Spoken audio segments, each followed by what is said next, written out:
Hey, what's going on everyone? This is iReviews back with another video, and iOS 26.5 is finally here.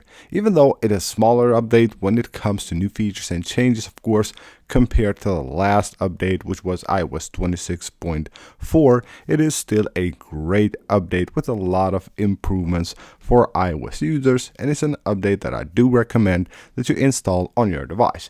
Another thing I recommend is that you change a few different settings on iOS 26.5.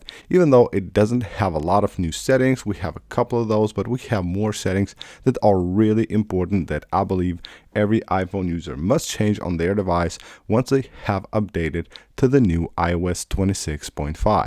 Now, first of all, will be end-to-end encryption for RCS messaging. Now, if you use RCS messaging on your device, then you will also have a new feature called end-to-end encryption, which will basically encrypt all the conversations. Now you have to enable it, and you will find it under the messages settings. Once you go to messages, you go to RCS messaging, which you can enable here. Then you will also have the option to enable the end-to-end encryption mode. Now just keep in mind that this won't be available for every carrier and won't be available for every device. So what you will have to do is head on to settings, go to apps, go to messages, and check if you have RCS messaging there. If you do, then you will find the end-to-end encryption, which we can basically go ahead and enable now from here. Next up, we're talking about notifications. We actually have notifications forwarding, which a lot of users are seeing even outside EU. And if you have this setting on your device, then you can go ahead and set up notifications for third-party accessories. If you have them, now you can forward the notifications to those devices, similar like you do to an Apple Watch. So this is what you will see. You will have your device right here listed, and once you go there, then here's where you will find all the notifications from all the apps which will be forwarded to your device. Now, of course, notifications do consume a ton of battery. So what I suggest you do is go here where it says forward from. This is the list of the apps, and it will forward notifications from these apps that you see on this list. Now, what I suggest you do is go ahead and check that list and just disable notifications that you don't want to forward to your other device, basically saving you a ton of battery. So make sure you have them configured the right way and not just allow every app to send unnecessary notifications to your devices. Next up, we have some more settings that I believe you should configure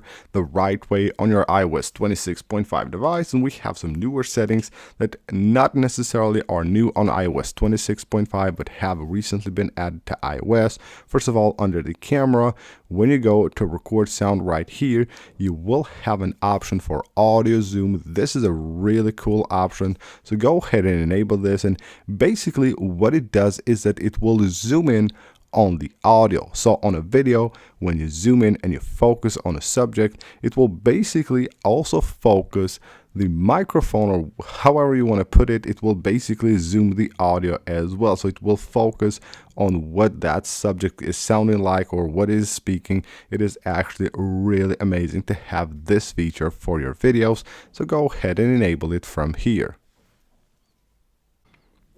Now, as you probably know, Apple has recently added videos to podcasts, and those videos will take a ton of space on your iPhone if you download them locally, and you will actually have that option. So just go ahead and search for podcasts right here, and once you go here, you will find the option to download a video. You can see we have the automatic download section right here.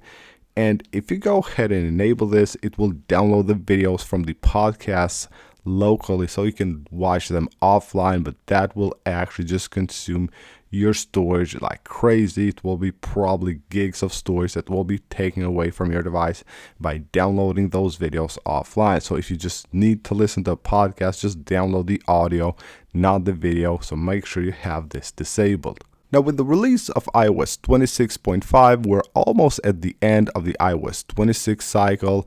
Most likely 26.6 will be released sometime during summer, but until then, we will most likely have smaller updates released, and most likely also security updates. Now, the security updates are actually really important. They will fix security issues on your device, but they are not iOS updates. They're small updates for security patches that just happen in the background. Now, what I suggest you do is that you go ahead and head on to privacy and security, scroll all the way down here, and you will find background security improvements. Always make sure that you have this enabled on your device, because those updates, even they're small, they're not iOS updates, they don't bring new features, they're still very important for your device and the security of your data.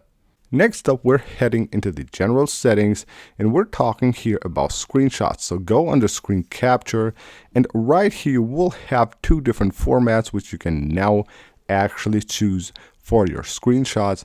Now, what I suggest you do here is choose SDR. That will be the most compatible, but it's also the best option in my opinion for most people. Most of us take screenshots, we don't actually use them most of the time for any professional work. You just send a screenshot, you share it somewhere, you just want to save something.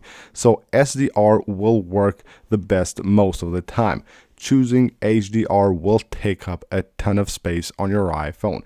It's like 4 to 5 times bigger in size than an SDR screenshot. That will just consume the storage out of your iPhone, and if you take a ton of screenshots, that storage will be gone really fast. So make sure you use SDR for your screenshots. Next up, we're heading into battery. Now, when it comes to battery, go to charging right here. And what I suggest you do is always use optimized battery charging. It's the best thing you can do for your battery. And also right here, you can turn off clean energy charging. That will just slow down the charging of your iPhone. So this is what I suggest you do. This is how you should have actually your settings on the battery configured. If you don't want to enable optimized battery charging, which basically stops the charging at 80%, then you can manually adjust it right here. Charge limit, you can set it up like 90%, maybe that might be the best option for you. So make sure you just configure your battery settings the right way.